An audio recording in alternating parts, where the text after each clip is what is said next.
ಭಾರತದ ಸಂವಿಧಾನದ ಅಂಗೀಕಾರದ ನೆನಪಿಗಾಗಿ ಪ್ರತಿ ವರ್ಷ ನವೆಂಬರ್ 26ರಂದು ಆಚರಣೆ ಮಾಡಲಾಗುವಂತಹ ಭಾರತ ಸಂವಿಧಾನದ ದಿನ ಕಾರ್ಯಕ್ರಮವನ್ನು ತಾಲೂಕು ವಕೀಲರ ಸಂಘ, ತಾಲೂಕು ಕಾನೂನು ಸೇವಾ ಪ್ರಾಧಿಕಾರದ ಸಂಯುಕ್ತಾಶ್ರಯದಲ್ಲಿ ಹೊಸಕೋಟೆ ನಗರದ ಮೇಧಶ್ರೀ ಒಲಿಂಪಿಯಾಡ್ ಶಾಲಾ ಆವರಣದಲ್ಲಿ ಆಚರಣೆಯನ್ನು ಮಾಡಲಾಯಿತು. ಈ ಒಂದು ಕಾರ್ಯಕ್ರಮವನ್ನು ಹೊಸಕೋಟೆ JMFC ನ್ಯಾಯಾಲಯದ ಹಿರಿಯ ಸಿವಿಲ್ ನ್ಯಾಯಾಧೀಶ ಅರುಣ್ ಕುಮಾರ್ ಜಿ ರವರು ದೀಪ ಬೆಳಗಿಸುವುದರ ಮೂಲಕ ಕಾರ್ಯಕ್ರಮವನ್ನು ವಿದ್ಯುಕ್ತವಾಗಿ ಉದ್ಘಾಟನೆಯನ್ನು ಮಾಡಿದರು.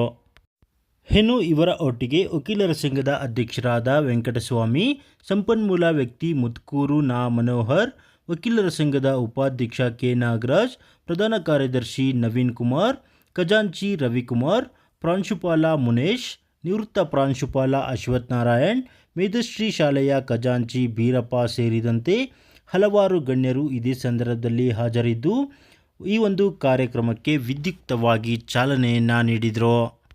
ಕಾರ್ಯಕ್ರಮವನ್ನು ಉದ್ಘಾಟನೆ ಮಾಡಿದಂತಹ ಹೊಸಕೋಟೆ JMFC ನ್ಯಾಯಾಲಯದ ಹಿರಿಯ ಸಿವಿಲ್ ನ್ಯಾಯಾಧೀಶರಾದ ಅರುಣ್ ಕುಮಾರ್ ಜಿ ರವರು ಮಾತನಾಡಿ, ದೇಶದ ಪ್ರತಿಯೊಬ್ಬ ನಾಗರಿಕ ಸಮಾನತೆ, ಮೂಲಭೂತ ಹಕ್ಕು ಹಾಗೂ ಕರ್ತವ್ಯಗಳನ್ನು ಸಂವಿಧಾನದ ಮೂಲಕ ನಾವೇ ನಮಗಾಗಿ ಅಳವಡಿಸಿಕೊಂಡಿರುವಂತಹ ಈ ಒಂದು ಭಾರತದ ಸಂವಿಧಾನ ಅತ್ಯಂತ ಶ್ರೇಷ್ಠ ಸಂವಿಧಾನವಾಗಿದೆ.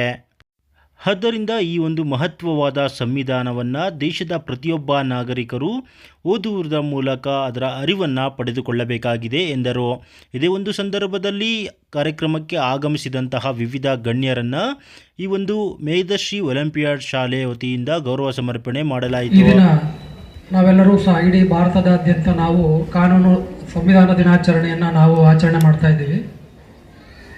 ಈ ಸಂವಿಧಾನ ದಿನಾಚರಣೆಯನ್ನು ಏನಕ್ಕೆ ಮಾಡಬೇಕು, ಈ ದಿನಾಚರಣೆಯಿಂದ ಏನೆಲ್ಲ ಉಪಯೋಗಗಳನ್ನು ಪಡಿಬೋದು, ಅಥವಾ ನಮ್ಮ ಏನು ಸಂವಿಧಾನದ ಧ್ಯೇಯೋದ್ದೇಶಗಳು ಏನು ಅನ್ನೋದ್ರ ಬಗ್ಗೆ ವಿದ್ಯಾರ್ಥಿಗಳ ಮಟ್ಟದಲ್ಲಿ ಮತ್ತು ಕಚೇರಿಗಳ ಮಟ್ಟದಲ್ಲಿ ಅವರಿಗೆ ತಿಳಿ ಹೇಳುವಂಥ ಒಂದು ಕೆಲಸವನ್ನು ಮಾಡುವಂಥದ್ದು.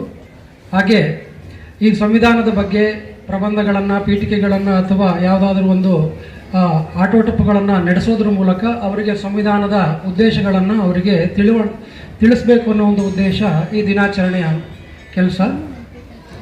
1949 ನವೆಂಬರ್ 26 ಅಂದರೆ ಈ ದಿನ ನಾವು ನಮ್ಮ ಸಂವಿಧಾನವನ್ನು ಅಳವಡಿಸ್ಕೊಂಡಂತಹ ದಿನ.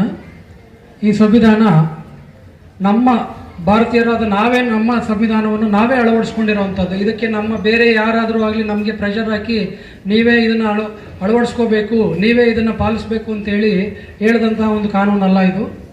ಇದು ನಾವು ನಾವೇ ನಮಗಾಗಿ ನಾವೇ ಅಳವಡಿಸ್ಕೊಂಡಂಥ ಈ ಸಂವಿಧಾನವನ್ನು ನಾವೇ ಪಾಲಿಸಬೇಕಾಗಿರುವಂಥದ್ದು. ಈ ಸಂವಿಧಾನದಲ್ಲಿ ಎಲ್ಲರಿಗೂ ಸಹ ಸಮಾನವಾದ, ನೀವು ಈಗಾಗಲೇ ನಿಮಗೆಲ್ಲ ಕಾನ್ಸ್ಟಿಟ್ಯೂಷನ್ ಇದೆ, ನಿಮಗಾಗಲೇ ಇದೆ. ಈ ಕಾನ್ಸ್ಟಿಟ್ಯೂಷನಲ್ಲಿ ಮೂಲಭೂತ ಹಕ್ಕುಗಳಿದೆ, ಮೂಲಭೂತ ಕರ್ತವ್ಯಗಳಿದೆ, ಮತ್ತು ಏನೆಲ್ಲ ಒಂದು ರಾಜ್ಯ ನಿರ್ದೇಶಕ ತತ್ವಗಳಾಗಿರ್ಬೋದು ಅಥವಾ ಎಲೆಕ್ಷನ್ ಆಗಿರ್ಬೋದು, ಆಡಳಿತ ವರ್ಗ ಯಾವ ರೀತಿಯೆಲ್ಲ ಕೆಲಸ ಮಾಡ್ತದೆ, ಹಾಗೆ ನಮ್ಮ 3 ಅಂಗಗಳಾದಂಥ ಕಾರ್ಯಾಂಗ, ನ್ಯಾಯಾಂಗ ಮತ್ತು ಶಾಸಕಾಂಗಗಳು ಏನೆಲ್ಲ ಕರ್ತವ್ಯಗಳನ್ನು ನಿರ್ವಹಿಸ್ತವೆ, ಅದರ ಏನೆಲ್ಲ ಇತಿಮಿತಿಗಳೇನಿದೆ ಅನ್ನೋದ್ರ ಬಗ್ಗೆ ತಾವೆಲ್ಲ ಸಾಕಷ್ಟು ವಿಚಾರಗಳನ್ನು ತಿಳ್ಕೊಂಡಿದ್ದೀರಿ ಅಂತ ಅಂದ್ಕೊಳ್ತೇನೆ. ಈ ಸಂವಿಧಾನವನ್ನು ನಾವು ಸ್ವಾತಂತ್ರ್ಯ ಪಡೆದ ನಂತರದಲ್ಲಿ ಡಾಕ್ಟರ್ ಅಂಬೇಡ್ಕರ್ ಅವರ ನೇತೃತ್ವದಲ್ಲಿ ಒಂದು ಸಂವಿಧಾನ ರಚನೆಯನ್ನು ಮಾಡಬೇಕು ಅನ್ನೋ ಒಂದು ಸಮಿತಿಯನ್ನು ರಚನೆ ಮಾಡಿದರು. ಅದರಲ್ಲಿ ಅವರು ಸಹ ಸಾಕಷ್ಟು ದೇಶಗಳನ್ನು ಸುತ್ತಿ ಸುಮಾರು 2.5 ವರ್ಷಗಳಿಗೂ ಹೆಚ್ಚು ಅಧ್ಯಯನವನ್ನು ಮಾಡಿ ಎಲ್ಲ ದೇಶಗಳ ಒಂದು ಸಂವಿಧಾನವನ್ನು ಮತ್ತು ಅಲ್ಲಿನ ಕಾನೂನುಗಳನ್ನು ಅಧ್ಯಯನ ಮಾಡಿ ಅವರು ನಮ್ಮ ಭಾರತಕ್ಕೆ ಈ ಒಂದು ಸಂವಿಧಾನವನ್ನು ತಂದುಕೊಟ್ರು. ಈ ಸಂವಿಧಾನದಲ್ಲಿ ಪ್ರತಿಯೊಬ್ಬರಿಗೂ ಸಹ ಮೂಲಭೂತ ಹಕ್ಕುಗಳು ಅಂದರೆ ನಮ್ಮ ಏನು ಫಂಡಮೆಂಟಲ್ ರೈಟ್ಸ್ ಅಂತ ಹೇಳ್ತಾರೆ ಅದು, ಮತ್ತು ಫಂಡಮೆಂಟಲ್ ಡ್ಯೂಟೀಸ್ಗಳು ಬಹಳ ಮುಖ್ಯವಾದಂಥದ್ದು. ಯಾಕೆಂದರೆ ಫಂಡಮೆಂಟಲ್ ರೈಟ್ಸ್ ಅಂತ ಅಂದಾಗ ನಾವು ನಮ್ಮ ದೇಶದಲ್ಲಿ ಎಷ್ಟು ಸ್ವಾತಂತ್ರ್ಯರಿದ್ದೇವೆ ಅನ್ನೋದ್ರ ಬಗ್ಗೆ ನಾವು ತಿಳ್ಕೊಬೇಕಾಗ್ತದೆ. ಈಗ ನಾವು ಒಂದು ಕಾರ್ಯಕ್ರಮವನ್ನು ಮಾಡ್ತಾ ಇದ್ದೇವೆ, ನೀವೆಲ್ಲ ವಿದ್ಯಾಭ್ಯಾಸವನ್ನು ಮಾಡೋದಕ್ಕೆ ಒಂದು ಏನು ಸ್ವೇಚ್ಛಾಚಾರವಾಗಿ ಅಥವಾ ಸ್ವತಂತ್ರವಾಗಿ ನಾವೇನು ವಿದ್ಯಾಭ್ಯಾಸವನ್ನು ಮಾಡ್ತಾ ಇದ್ದೇವೆ ಅಂದರೆ ನಮಗಿಷ್ಟವಾದಂಥ ವಿದ್ಯಾಭ್ಯಾಸ, ನಮಗಿಷ್ಟವಾದಂಥ ಒಂದು ಕೆಲಸ, ನಮಗಿಷ್ಟವಾದಂಥ ಒಂದು ಕಾರ್ಯಕ್ರಮ, ನಾವು ಇಲ್ಲಿಗೆ ಬರಬೇಕು ಅಂತ ಏನು ನಮಗೇನು ಇದಿಲ್ಲ. ನೀವು ಶಾಲಾ ವಿದ್ಯಾರ್ಥಿಗಳು ನಿಮ್ಮ ಪ್ರಾಂಶುಪಾಲರು ಹೇಳಿದ್ದಾರೆ ಅಂತ ಬರ್ಬೋದು, ಆದರೆ ಅದಕ್ಕೆ ಯಾವುದೇ ರೀತಿಯಾದಂಥ ಒತ್ತಡ ಇರೋದಿಲ್ಲ. ಅಂದರೆ ಎಷ್ಟು ಸ್ವಾತಂತ್ರ್ಯತೆಯಿಂದ ನಾವು ಆ ಒಂದು ಸಂವಿಧಾನದ ಒಂದು ಮೂಲಭೂತ ಹಕ್ಕುಗಳನ್ನು ನಾವು ಪಡಿತಿದ್ದೇವೆ. ಮೂಲಭೂತ ಹಕ್ಕುಗಳು, ಫಂಡಮೆಂಟಲ್ ರೈಟ್ಸ್ಗಳಲ್ಲಿ ಯಾವುದೇ ಒಂದು ದೇಶದಲ್ಲಿ ಇಡೀ ಭಾರತದಾದ್ಯಂತ ನಾವು ಸಂಚಾರ ಮಾಡ್ಬೋದು. ಭಾರತದಾದ್ಯಂತ ನಾವು ಎಲ್ಲೇ ಬೇಕಾದರೂ ಆಸ್ತಿಗಳನ್ನು ಹೊಂದ್ಬೋದು. ಹಾಗೆ ಇಡೀ ಭಾರತದಲ್ಲಿ ನಾವು ಎಲ್ಲೇ ಬೇಕಾದರೂ ಯಾವುದೇ ಒಂದು ಕೆಲಸಗಳನ್ನು ಮಾಡುವಂಥ ಒಂದು ಸ್ವಾತಂತ್ರ್ಯ ಇದೆ. ಆದರೆ ಅದು ಸಹ ಆರ್ಟಿಕಲ್ 19 ಕಾನ್ಸ್ಟಿಟ್ಯೂಷನ್ನ ಆರ್ಟಿಕಲ್ 19ನಲ್ಲಿ ಒಂದಲ್ಲಿ ಹೇಳಿದ್ರೂ ಸಹ ಆರ್ಟಿಕಲ್ 19(2) ಕೆಲವೊಂದು ನಿಬಂಧನೆಗಳನ್ನು ಸಂವಿಧಾನನೇ ವಿಧಿಸುತ್ತೆ. ನಮ್ಮ ಸಂವಿಧಾನ ಸ್ವೇಚ್ಛಾಚಾರ ಆಗಬಾರ್ದು. ಆ ಸಂವಿಧಾನದ ಏನು ಒಂದು ಮೂಲಭೂತ ಹಕ್ಕುಗಿದೆ ಅದು ಬೇರೆಯವರ ಯಾವುದೇ ಒಂದು ಆಸ್ತಿ, ಮಾನಹಾನಿ ಅಥವಾ ಯಾವುದೇ ಒಂದು ಬೇರೆಯವರ ನಷ್ಟಕ್ಕೆ ಆದಾಗ ಅದನ್ನು ನಾವು ಉಲ್ಲಂಘನೆ ಮಾಡಿದಾಗೆ ಆಗ್ತದೆ. ಹಾಗೆ ಈ ಸಂವಿಧಾನದಲ್ಲಿ ಇರುವಂತಹ ಎಲ್ಲ ಕರ್ತವ್ಯಗಳು ಏನಿದೆ, ನಾವು ಭಾರತೀಯ ಪ್ರಜೆಗಳಾದಂಥ ನಾವು ನಮ್ಮ ಸಂವಿಧಾನದಲ್ಲಿ ನೀಡಿರುವಂಥ ಕರ್ತವ್ಯಗಳು ಅಂದರೆ ಏನಿದೆ, ಭಾರತದ ಫ್ಲಾಗನ್ನು ನಾವು ಧ್ವಜವನ್ನು ಗೌರವಿಸುವಂಥದ್ದು, ಹಾಗೆ ನದಿ, ನೀರು ಮತ್ತು ಮಾನ್ಯುಮೆಂಟ್ಸ್ಗಳನ್ನು ಎಲ್ಲದನ್ನು ಸಹ ಸಂರಕ್ಷಣೆ ಮಾಡುವಂಥದ್ದಾಗಿರ್ಬೋದು.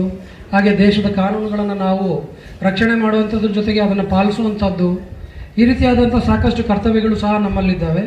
ಹಾಗೆ 14 ಇಯರ್ಸ್ವರೆಗೂ ವಿದ್ಯಾಭ್ಯಾಸವನ್ನು ನೀಡುವಂಥದ್ದು ಸರ್ಕಾರದ ಕರ್ತವ್ಯ ಆಗಿದೆ. ಅದಕ್ಕೆ ರೈಟ್ ಟು ಎಜುಕೇಷನ್ ಆ್ಯಕ್ಟ್ ಬಂದಿದೆ. ಹಾಗೆ ಎಲ್ಲ ರೀತಿಯಾದಂಥ ಕರ್ತವ್ಯಗಳ ಜೊತೆಗೆ ನಮ್ಮ ರಕ್ಷಣೆಗೆ ನೀಡುವಂಥದ್ದಾದರೆ ಭಾರತದಲ್ಲಿ ಈ ಸಂವಿಧಾನದ ಅಡಿಯಲ್ಲಿ ಬಂದಂಥ ಕಾನೂನುಗಳು, ಏನೇ ಒಂದು ಕಾನೂನು ಭಾರತದಲ್ಲಿ ಚಾಲ್ತಿಯಲ್ಲಿದೆ ಅಂತಂದರೆ ಅದು ಸಂವಿಧಾನದ ಒಂದು ಪೀಠಿಕೆಗೆ ಅನುಗುಣವಾಗಿ, ಸಂವಿಧಾನದ ಒಂದು ಏನು ಮೂಲ ತತ್ವ ಏನಿದೆ ಅದಕ್ಕೆ ಅನುಗುಣವಾಗಿ ನಾವು ಕಾನೂನುಗಳನ್ನು ಮಾಡ್ತೇವೆ.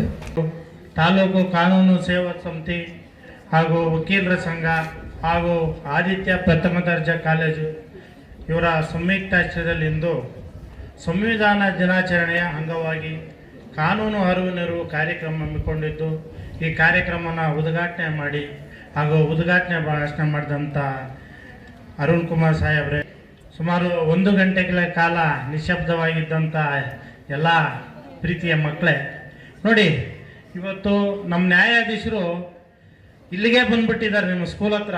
ನೀವೇ ಪುಣ್ಯವಂತರು.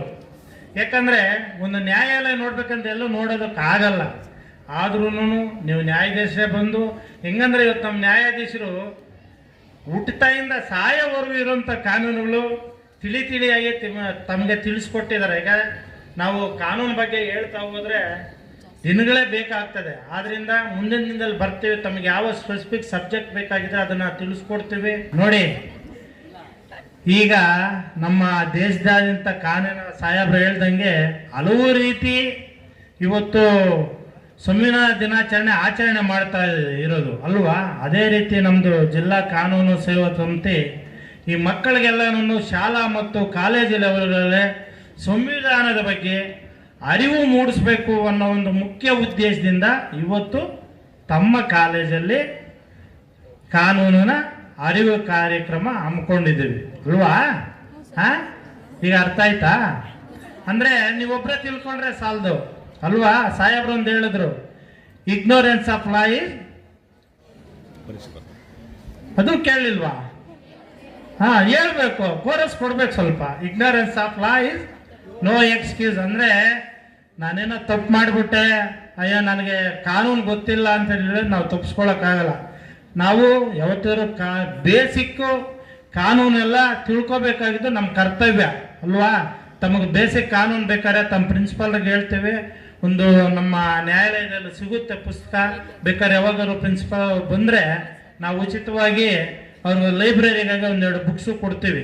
ಅದರಲ್ಲಿ ನಾವು ಲಾಯರ್ಗಳು ಓದಬೇಕಂತ ಡೀಪಾಗಿ ತಾವೇನು ಹೋಗೋ ಏನೋ ಅವಶ್ಯಕತೆ ಇರಲ್ಲ. ಬೇಸಿಕ್ ಏನು ಯಾವ್ಯಾವ ಕಾನೂನು ತಿಳ್ಕೋಬೇಕು. ಈಗ ಸಾಹೇಬ್ರು ಹೇಳ್ದಂಗೆ ಹೇಳಿದ್ರು, ಈಗ ಇಷ್ಟೊತ್ತು ತಾವೆಲ್ಲ ಕೇಳಿದ್ರಿ ಸಂವಿಧಾನ ಇವತ್ತೇ ಯಾಕೆ ಅಳವಡಿಸ್ಕೊಂಡ್ರು ಅಂತ ಏನಾದ್ರು ಹೇಳಕ್ಕಾಗುತ್ತಾ? ದಿನಾಚರಣೆ ಯಾಕೆ ಅಂತ ಇಲ್ಲ, ಯಾವತ್ತು ದಿನಾಚರಣೆ ಈ ಸಂವಿಧಾನದ ದಿನಾಚರಣೆ ಆಯ್ತು ಅಂತ ಏನಾದ್ರು ತಾವೇನಾದ್ರು ಹೇಳಕ್ಕಾಗುತ್ತಾ? ನೋಡಿ ಮಕ್ಕಳೇ, 2015ನೇ ಇಸ್ವಿಯಲ್ಲಿ ನಮ್ಮ ದೇಶದ ನೆಚ್ಚಿನ ಪ್ರಧಾನಿಗಳಾದಂಥ ನರೇಂದ್ರ ಮೋದಿ ಅವರು ನವೆಂಬರ್ 19ರಂದು ಡಾಕ್ಟರ್ BR ಅಂಬೇಡ್ಕರ್ ಅವರ ಸ್ಮಾರಕಕ್ಕೆ ಅಡಿಗಾಲ ಇಡಬೇಕಾದ್ರೆ ಅವತ್ತು ಫೌಂಡೇಶನ್ ದಿವಸ ಅವತ್ತು ತೀರ್ಮಾನ ಮಾಡ್ತಾರೆ. ಏನಂದ್ರೆ ನವೆಂಬರ್ 26ನೇ ತಾರೀಕು ಸಂವಿಧಾನದ ದಿನಾಚರಣೆಯಾಗಿ ನಾವು ಆಚರಣೆ ಮಾಡಬೇಕಂತ ತೀರ್ಮಾನ ಮಾಡಿ ಅವತ್ತು ನವೆಂಬರ್ 19ರಂದು ನಮ್ಮ ರಾಜ್ಯ ಸರ್ಕಾರ ಅಧಿಕೃತವಾಗಿ ಭಾರತ ಸರ್ಕಾರ ಅಧಿಕೃತವಾಗಿ ಆದೇಶವನ್ನು ಹೊರಡಿಸ್ತಾರೆ. ಅವತ್ತರಿಂದ ನವೆಂಬರ್ 26ರಂದು ನಮ್ಮ ಸಂವಿಧಾನದ ದಿನಾಚರಣೆ ಎಂದು ಆಚರಣೆ ಮಾಡ್ತಾರೆ.